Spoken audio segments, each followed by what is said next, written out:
On Wednesday, the New York Times issued an editorial filled with impotent rage and unexplored angst over President Trump. Supreme Court nomination of Judge Neil Gorsuch of the 10th Circuit Court of Appeals. They called Gorsuch's seat a stolen seat since Republicans refused to grant Democrats an up or down vote on Judge Merrick Garland, President Obama's nominee to fill Antonin Scalia's seat. Instead of recognizing that the Constitution gives the Senate the ability to determine whether to vote on a given candidate or not, the Times suggested that Senate Republicans, quote, took an empty Supreme Court seat hostage. Inaccurate, since usually there's a ransom demand with a hostage, and Republicans didn't have one. Then, the Times characterized Gorsuch, a man unanimously approved for the 10th Circuit by a Senate that included Barack Obama and Joe Biden, as extreme. Of course. Here's the New York Times, quote, President Obama had a great opportunity to repair some of that damage by nominating a moderate candidate for the vacancy, which was created when Justice Antonin Scalia died last February. Instead, he chose Neil Gorsuch, a very conservative judge from the Federal Court of Appeals for the 10th Circuit, whose jurisprudence and writing style are often compared to those of Scalia. You mean Republicans appointed someone like Scalia to fill his seat? What horror! The Times acknowledged that normally they'd have no leg to stand on with regard to complaining about Gorsuch. But these, they say, are not normal times. The destructive lesson Senate Republicans taught is that obstruction pays off. Yes, it does. That's part of the constitutional system. And that's not actually a problem. The give and take, the grind and groan of politics, that's how the system is supposed to work. If Democrats don't like the outcome, tough. The Times is actually upset that the Supreme Court may no longer be a super legislature of leftists rewriting the Constitution to fit leftist ends. Here's their real complaint, quote, if Judge Gorsuch is confirmed, the court will once again have a majority of justices appointed by Republican presidents, as it has for nearly half a century. For starters, that spells big trouble for public sector unions and environment regulations and women's access to contraception. If Trump gets a chance to name another justice, the consequences could be much more dire. Or maybe Democrats could stop passing unconstitutional laws and demanding that the Supreme Court greenlight them. But that would be asking Democrats to, stop being Democrats. Perhaps the most foolish suggestion from the Times is the notion that Trump should actually govern like Hillary Clinton after beating her. Why? Because he refuses to, quote, acknowledge his historic unpopularity and his nearly 3 million vote loss to Hillary Clinton. A wiser president, faced with such circumstances, would govern with humility and respect for the views of all Americans, unquote. If the situation were reversed, does anyone think the Times would be calling for Hillary to nominate a moderate? Or would they be pushing for a gung-ho revision of the Constitution by judicial fiat, proclaiming a win is a win? Look, Trump promised a textualist for the court. He won. He fulfilled that promise. The Senate is doing its job. The Times is doing its job too, whining endlessly in incoherent fashion about losing. I'm Ben Shapiro. This is The Ben Shapiro Show.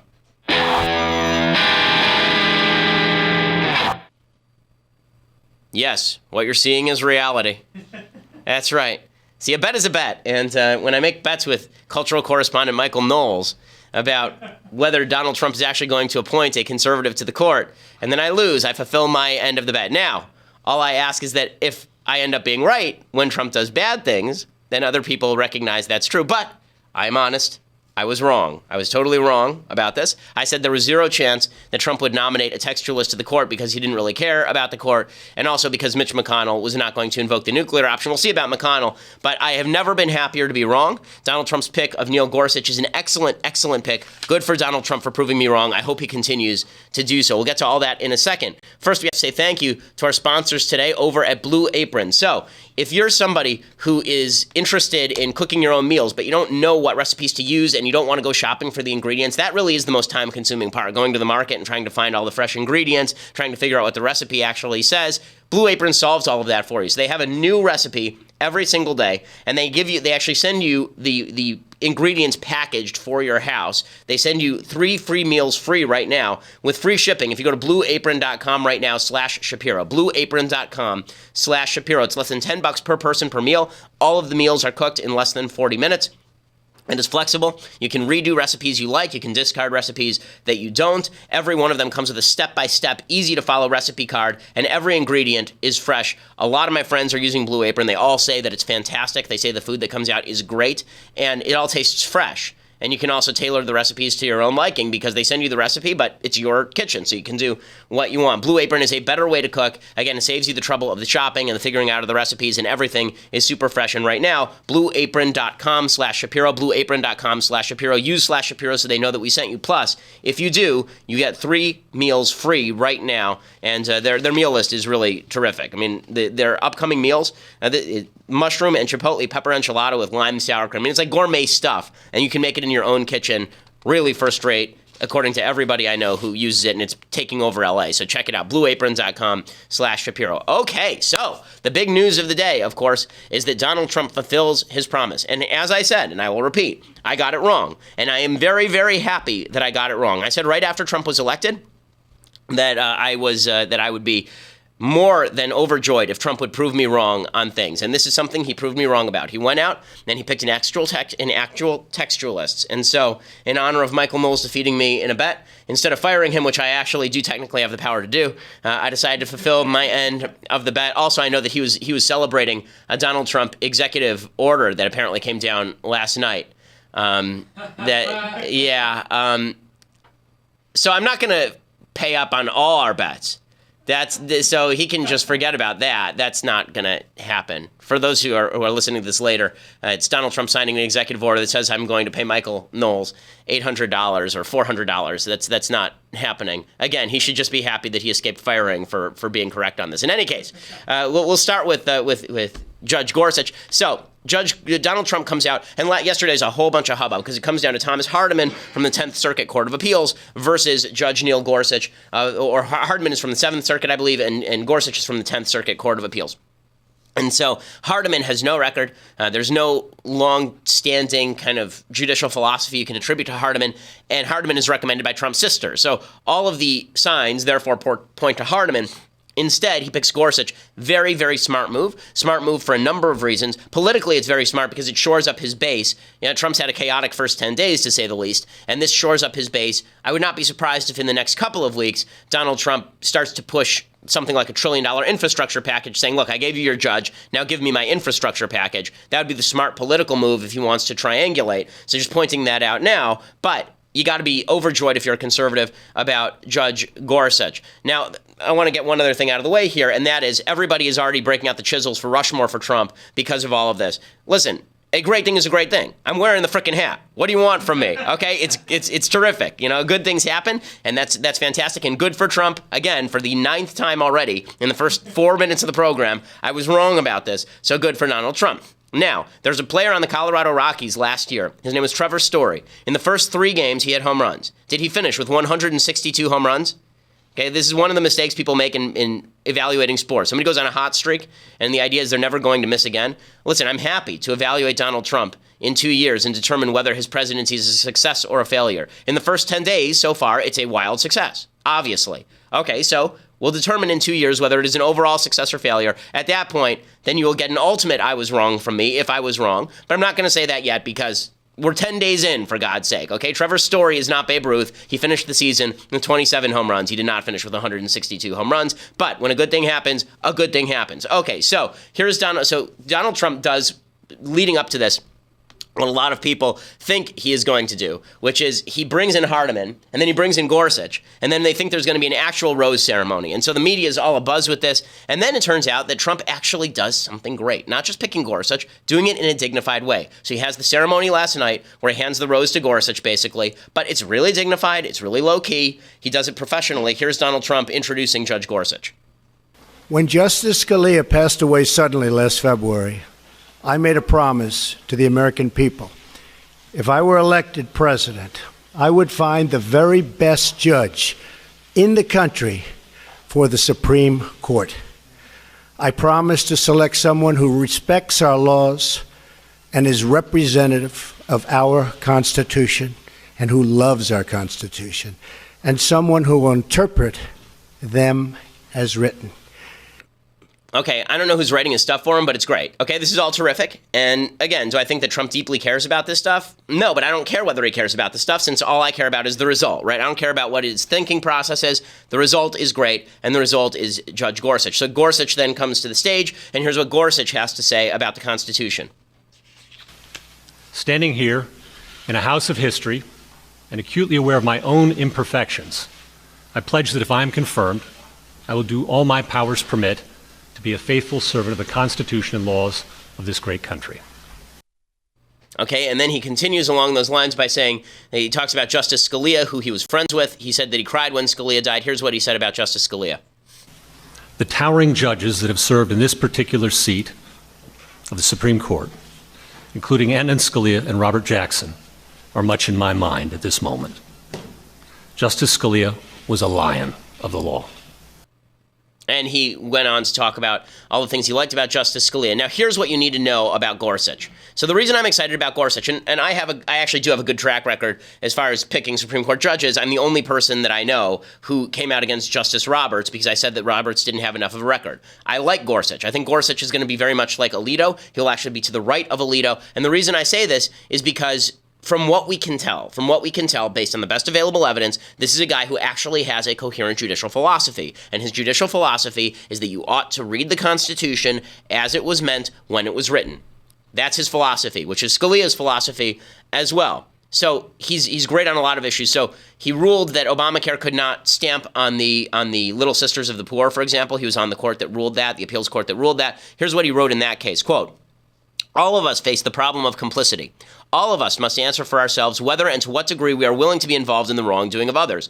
For some, religion provides an essential source of guidance both about what constitutes wrongful conduct and the degree to which those who assist others in committing wrongful conduct themselves bear moral culpability. This statute violates their faith, representing a degree of complicity their religion disallows." He's also ruled that the Ten Commandments is not establishment of religion in violation of the Constitution when put in public places, which is obvious. He's stood in favor of the constitutionality of the death penalty. He's ruled in favor of strengthened Second Amendment rights. And here's what he wrote in 2005 at National Review, quote, "American liberals have become addicted to the courtroom, relying on judges and lawyers rather than elected leaders in the ballot box as the primary means of affecting their social agenda on everything from gay marriage to assisted suicide to the use of vouchers for private school education. This overweening addiction to the courtroom as the place to debate social policy is bad for the country and bad for the judiciary." Gorsuch has said in a lecture just last April that Scalia's career reminds us of the difference between judges and legislators. He says judges should not be looking to appeal to their own moral convictions, but instead should apply the law as it is, focusing backward, not forward. That's important because very often you see people on the left of the court say that the law is designed to allow judges to look forward. He's saying we have to focus backward, not forward, looking to the text, structure, and history to decide what a reasonable reader at the time of the events in question would have understood the law to be, not to decide cases based on their own moral convictions or the policy consequences they believe might serve society best. That's a pretty hard slap in that lecture at Justice Roberts, who rewrote the law in Obamacare in order to achieve a result that he thought was best. In one area, actually, Gorsuch is better than Scalia. He's not as good a writer as Scalia, because Scalia is one of the great judicial writers of all time. But in one area, he's better, and that's what they call Chevron Deference. So Chevron Deference, there's a case from 1984, I believe. It's called Chevron, and the basic case was that there was an environmental regulation that was interpreted by the EPA in a certain way, and people sued, and they said the EPA is interpreting this law wrong, and the EPA judged that those people were wrong, so these people went to court and they sued the EPA. And the EPA said, listen, we're the ones tasked with interpreting the law. Our interpretation is reasonable. You don't get to review our interpretation of the law because our interpretation is reasonable. And the court said, okay. Gorsuch does something different. He says, no, that allows for impermissible abdication of duty by Congress. Because if Congress were to send a law to the EPA saying, we want you to interpret all environmental policy, that doesn't now mean that the EPA gets to be its own legislature. It's Congress's job to pass laws. It's the executive's branch to implement them. If the executive branch implements them in ways that are not according to what a reasonable definition of the statute would be, then the judiciary can overrule them. If they don't pick the most reasonable interpretation, the judiciary can overrule them. In 2016, he said, quote, that the Chevron rule, permits executive bureaucracies to swallow huge amounts of core judicial and legislative power and concentrate federal power in a way that seems more than a little difficult to square with the Constitution of the framers' design. He's also a Federalist. He's a big fan of states' rights. So Gorsuch is a terrific pick. I don't see any particular red flags for Gorsuch, as opposed to a lot of the other judges who have been named. Even Pryor had some red flags. I think Gorsuch has a cleaner record. But we'll see. In the hearings, that maybe the red flag will crop up. But I don't see anything wrong with Gorsuch. Good for Donald Trump. Good for Donald Trump. Good for Donald Trump. This is a home run pick for Donald Trump. I'm not sure that he could have done any better. And he comes to conclusions, Gorsuch does, based on the law, not based on what he would want the law to be, which sometimes means that conservatives aren't going to like the outcome. But that's not what the Supreme Court is for. The Supreme Court is not just to get a conservative outcome, it's to get a constitutional outcome. He voted the right way on Hobby Lobby. Most important, for Trump's purposes. He was easily confirmed in 2006. He was confirmed unanimously. They didn't even take a roll call vote. They took a voice vote on Gorsuch, which means Obama voted for him, Biden voted for him, they all voted for him. Okay, we have to pause and say thank you to another one of our advertisers. So if you love podcasts and you're interested in listening to fictional podcasts, which are great, I enjoy the entertainment podcast side of the internet as well. There's a great one from Wondery called Secret Crimes and Audio Tapes. It's a Wondery. You can get the Stitcher, the Wondery app on Android, wherever you listen to podcasts. It's Secrets, Crimes, and Audio Tape on iTunes. So every week they drop a new episode, and they do a whole series of audio dramas. So right now they're doing one by Margaret Atwood called The Handmaid's Tale, which is about this dystopian future where the government of the United States has been overthrown and replaced with this tyranny, and the tyranny has some implications, particularly for women. The Handmaid's Tale, it's worth listening to, and it's certainly a political hot button issue story. I'll have to critique it at some point, the actual Handmaid's Tale from Margaret Atwood, but they do a beautiful job of really producing it and making it sound professional and making it entertaining and awesome. So again, right now it's called The Handmaid's Tale, that's the story they're doing, but the actual podcast, and they change the story every few weeks. The actual podcast is Secrets, Crimes, and Audio Tapes. Make sure you go to subscribe right now wherever you listen to podcasts. Secrets, Crimes, and Audio Tapes. Go check it out right now. Okay, so Republicans naturally are responding to all of this with great excitement as well. They should. So Ted Cruz comes out. He says Neil Gorsuch is a home run. He's absolutely right. And tonight, President Trump honored that commitment. He followed through on the commitment he made. I think Judge Gorsuch is a home run.